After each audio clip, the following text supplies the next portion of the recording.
Hello ಪಪ್ಪ, ನಾನು ರಶ್ಮಿ ಮಾತಾಡ್ತಿರೋದು. ಏನಮ್ಮ ರಶ್ಮಿ ಫೋನ್ ಮಾಡಿದ್ದು? ಪಪ್ಪ, ನನ್ನಿಂದಾಗಿ ಇನ್ ಮುಂದೆ ನಿಮ್ಗೆ ಯಾವ ತೊಂದ್ರೆನೂ ಇರಲ್ಲ. ನೀವು ಆ ಸರೋಜ ಸೂಜಿ ಜೊತೆ ನೆಮ್ಮದಿಯಾಗಿರ್ಬೋದು. ಇನ್ಯಾರು ನಿಮ್ನ ಪ್ರಶ್ನೆ ಮಾಡೋರು ಇರಲ್ಲ ಪಪ್ಪ. ಪಪ್ಪ, ಇವತ್ ನಿಮ್ ಮಗಳು ರಶ್ಮಿ ಸತ್ತೋಗ್ತಿದ್ದಾಳೆ. ರಶ್ಮಿ ಏನ್ ಹೇಳ್ತಾ ಇದೀಯ ನೀನು? ಹೌದು ಪಪ್ಪ, ನನ್ ಹುಟ್ಟಿದ ಮನೇಲಿ ಸೇರಿದ ಮನೇಲಿ ಎರಡು ಕಡೆ ಚೀತು ಅನ್ಸ್ಕೊಂಡು ಯಾಕೆ ಬದುಕಿರ್ಬೇಕು ಹೇಳಿ? ನನ್ ಪ್ರಾಬ್ಲಮ್ಸ್ ನ ಯಾರು ಸಾಲ್ವ್ ಮಾಡೋರೇ ಇಲ್ಲ. ಇನ್ನು ನನ್ ಬದುಕಿದ್ದು ಏನ್ ಪ್ರಯೋಜನ? ಅದಕ್ಕೆ ಸತ್ ಹೋಗೋಣ ಅಂತ ತೀರ್ಮಾನ ಮಾಡಿದೀನಿ. ರಶ್ಮಿ, ರಶ್ಮಿ ಏನ್ ಹುಡುಗಾಟ ಆಡ್ತಿದ್ಯಾ? ಪಪ್ಪ, ನಾನು ಆಗ್ಲೇ ಡಿಸೈಡ್ ಮಾಡಾಗಿದೆ. ಸಾವು 2 ಅಡಿ ಅಂತರದಲ್ಲಿ ನನ್ ಮುಂದೆನೇ ಇದೆ. 2 ಹೆಜ್ಜೆ ಮುಂದೆ ಇಟ್ರೆ ಈ ರಶ್ಮಿ ಮತ್ತೆ ಯಾವತ್ತೂ ನಿಮ್ ಕೈಗೆ ಸಿಗಲ್ಲ. ಬೇಡ ರಶ್ಮಿ, ಪ್ಲೀಸ್ ನನ್ ಮಾತು ಕೇಳು. ಈಗ ನೀನು ಎಲ್ಲಿದ್ಯಾ ಅದನ್ನಾದ್ರೂ ಹೇಳು.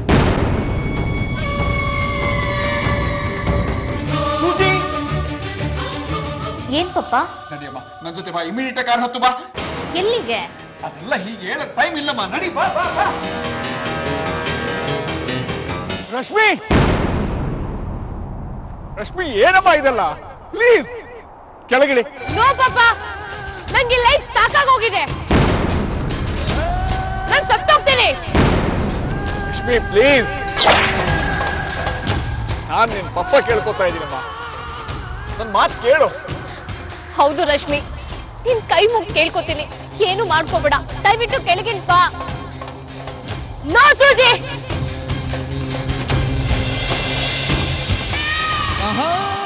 ನೋಡು, ನೀನ್ ಸಾಯ್ಬಾರ್ದು. ನಿನ್ಗೋಸ್ಕರ ನಾನು ಏನ್ ಮಾಡ್ಬೇಕು ಅದನ್ನ ಹೇಳು. ನಾನ್ ಏನ್ ಹೇಳಿದ್ರು ಮಾಡ್ತ್ಯಾ? ಹೌದು ರಶ್ಮಿ. ಸರಿ, ಹಾಗಾದ್ರೆ ನೀನು ರಾಕೇಶ್ನ ಮದ್ವೆ ಆಗ್ಬೇಕು.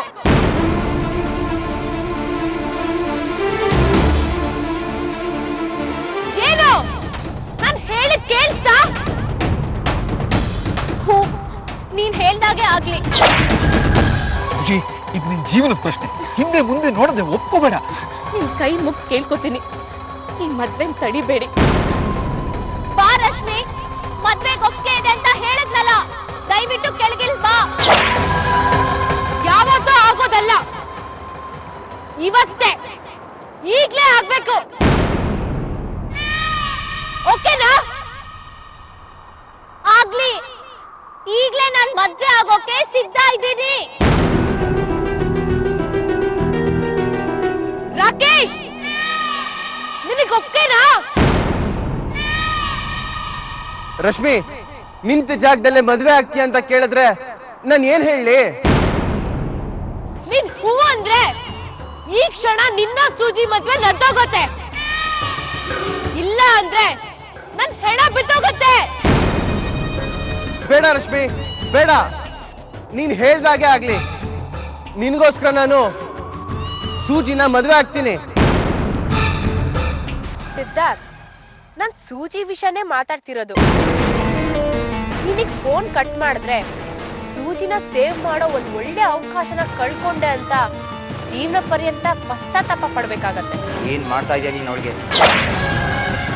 ಈಗ ಅವಳು ಎಲ್ಲಿದ್ದಾಳೆ? ಈಗ ಅವಳು ತಿಮ್ರಾಯ ಸ್ವಾಮಿ ಬೆಟ್ಟದಲ್ಲಿದ್ದಾಳೆ.